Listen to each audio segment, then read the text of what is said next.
Hey everybody, welcome back. My name is Dave Good. I teach saxophone. I teach people how to play the saxophone. That's a better way to say that. And it's been a long minute since I've made a new video. I'm coming to you from my house today, from the music room inside my house.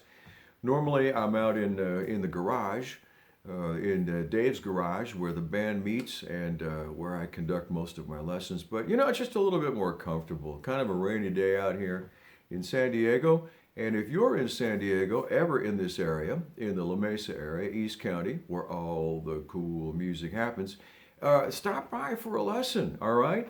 And if you're not, if you're anywhere on the planet with internet access, we can do session online. It's not that hard to do. I have a large Zoom following as well, so we can squeeze you in anyway that works best for you, all right? Anyway, I've been gone for a couple of weeks, and I have a great excuse. I've got allergies. All of a sudden, whammo, got hit with the allergies, and the allergies then became more than allergies and crept down the windpipe and took up residence in my chest. And you know how that happens. And this is what old guys do. They talk about their health, right? So I'm going to get past this real quick here. But the band was here last weekend, and my goodness, it was so hard to blow the old horn. So how do you come back after, man, after you've had a cold or anything like that, is just we get back to doing the basics, right? Long tones.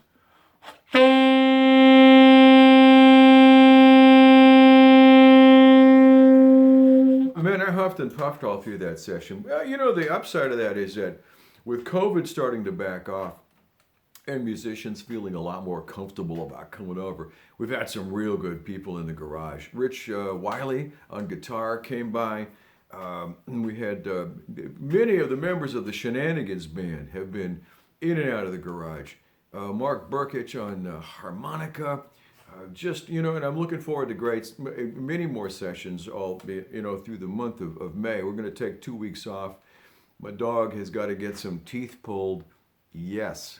And I want to make sure that he has a little, some quiet. He likes to bark or howl or whatever when the band is playing. So I want to make sure he has a little time off. So we got a couple of weeks off. But at any rate, it's something I wanted to talk to you about today was just getting back to the basics. Why did we get into this thing? This amazing brass tube, kind of like a trumpet on one end and a little buzzer on the other. Why did we do that? What is this all about? The point of the saxophone is to make music. I know you're like, what? Really? That's it, Dave? That's it? That's your lesson for today? Yeah, pretty much. The point of the saxophone is to make music. And now, an entirely new universe has opened up in the last couple of years. And some of it is, from the saxophone players who are not finding themselves on the tours or having the gigs that they used to have because venues shuttered during COVID, right? And so now, you've got more people who are available to teach you than ever before. The other day I was checking one out. I thought, well, why not? Learning is where you find it, right? And the teacher is a well-placed cat, really, really good guy from all accounts. I don't know him personally, but everybody who does says the guy's great. He's in an international touring band, been around for a long time, and his lesson was on. Let me think let me think for a second here. Antihistamines, right? He was doing a second inversion. Yes, this was it. He was selling it as a second inversion of a minor pentatonic. Right? And he said, this will really spark up your solos. Second inversion of a minor pentatonic. And I thought, well, and I digested that for about a week. Played it, digested, thought about that. And here's what I'm coming at you with today.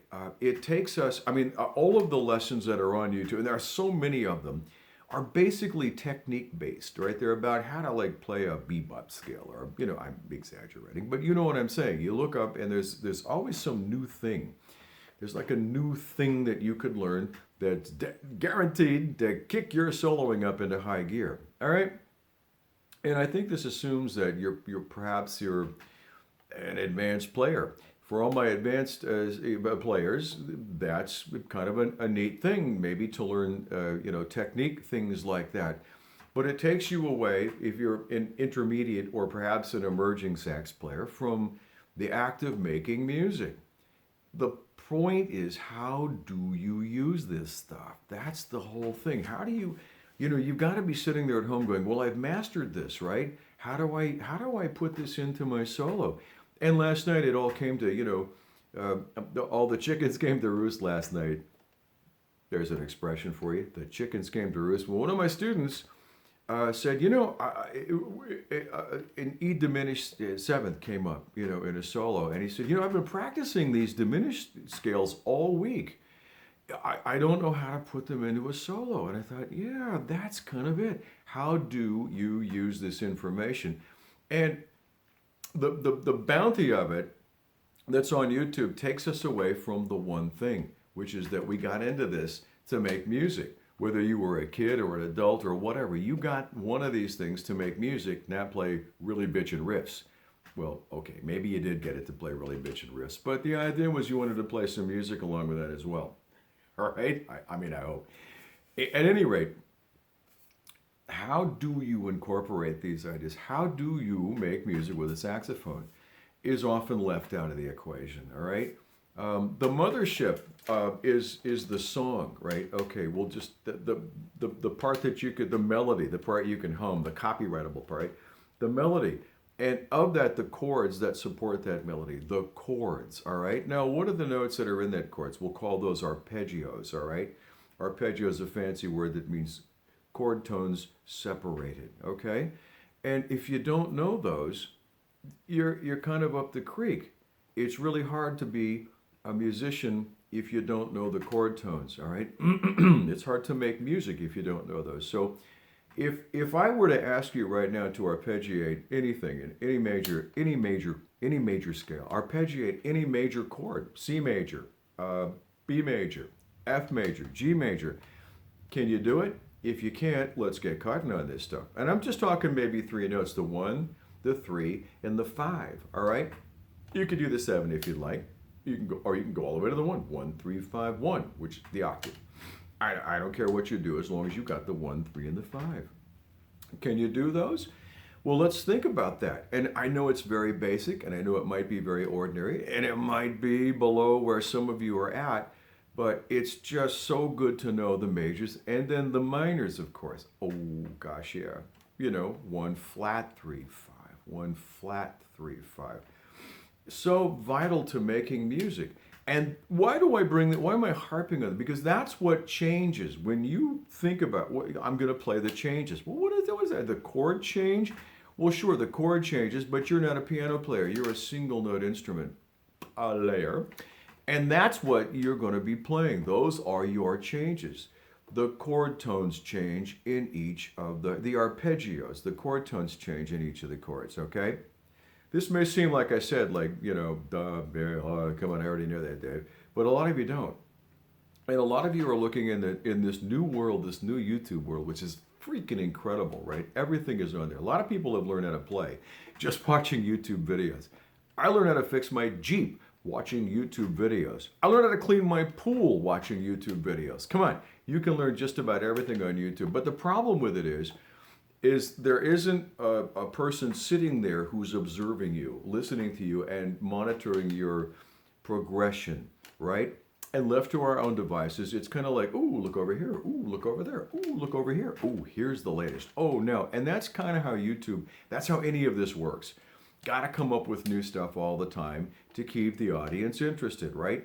So if you're in that economy of, ooh, look at this, ooh, look at that, ooh, look at that. I've even known sax players who just collected cool YouTube videos. And I've sat down with them and they've like, well, look at this. We'll check this out. We'll check that out, right? Can they play them? No. Did they learn them? No. They collected them. That's an interesting thing about YouTube in and of itself as well. It's a spectator sport, right? But still, when applied correctly, you can learn a lot of stuff. All right, so here's your challenge. It took 9 minutes and 30 seconds to get the actual lesson today.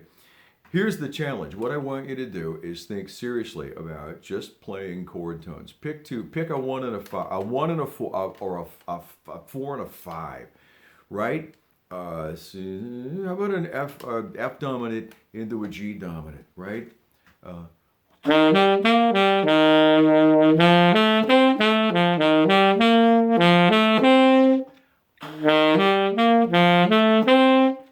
play those over and over, upwards, backwards, backwards, forwards. Play those two and listen to yourself. And eventually, once you've got those down, you can start to add embellishments or rhythmic embellishments or chromatic approach notes or passing notes. If you don't know what those are, take a lesson from me. Hit me up. Let's dig a little bit deeper into the subject, okay? Listen to those and listen to how those notes talk to each other. And eventually you'll start to hear what note moves really well into the next chord. The changes, all right? You'll start to hear that as you play those kinds of things and kind of stop the, the YouTube scramble of, oh, ooh, look at that, ooh, a new thing, ooh, a bebop skill, ooh, I need to know those. Of course, all in good time. And then, the final part of this challenge is learn to play a song and memorize it. Just learn a song. Do you know any songs? I don't care what it is. I don't care if it's hot cross buns. I don't care. You can make jazz out of that, or you can make blues out of that. You can make music out of anything. Fly Me to the Moon, anything like that. And why don't you record it and send me a clip, okay? That's another way that we can study together. If you don't have time for a lesson, we can arrange for you to record yourself, send me a clip, and I'll send you back a little critique of it. Sometimes that works better than setting up all the gear in the house and going on and like trying to, make the sound quality work and this and that. So at any rate, hit the subscribe button if this helped. Hit that love button if it helped. I appreciate that you're here. There's a couple hundred and a half of you now, and I'm so happy to be able to do this and to be able to sit. I've made some great friends here on YouTube of you out there in the audience, and I couldn't appreciate you more. So if you have any ideas for future lessons or you have questions, reach out to me, davegoodsax@gmail.com, or in the comments below, and I'll get back to you. All right, 12 minutes, that's long enough. Half of you are like out there sleeping going, God, this guy talks. Yeah, I've had coffee. All right, you go get some coffee now, and keep it simple. Know your arpeggios, your chord tones. Pick a 1, 4, 5. Pick the 4 and the 5, or the 1 and the 4, 1 and the 5, whatever it is, and go over that. Do that. Make that your daily thing, okay? And then memorize ahead. Learn a song, okay? Get back to me. Talk to me. Good to see you, so to speak. And thanks so much for being here. All right. I'll see you again.